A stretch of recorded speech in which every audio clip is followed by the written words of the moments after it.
Así le vio Honorio García Condoy y así podemos verle nosotros, una exposición compuesta por 26 obras donde sumergirnos en la trayectoria artística y vital de Mariano Barbasán. Hay, en fin, muestras evidentes de su formación cultural, de su sentido del humor, de sus relaciones.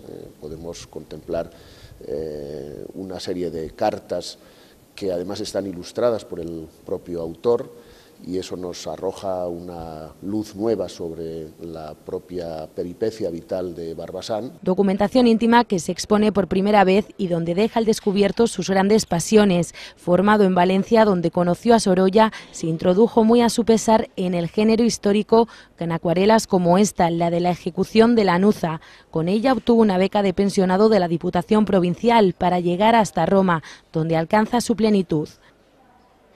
Son las que hace en Roma, a donde hace ese viaje iniciático como todos los pintores aragoneses, desde Giuseppe Martínez a Goya.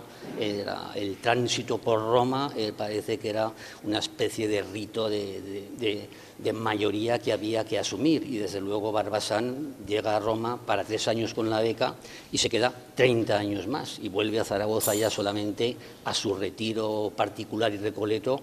Con esta exposición, el Museo de Zaragoza continúa ampliando sus áreas monográficas dedicadas a los artistas aragoneses.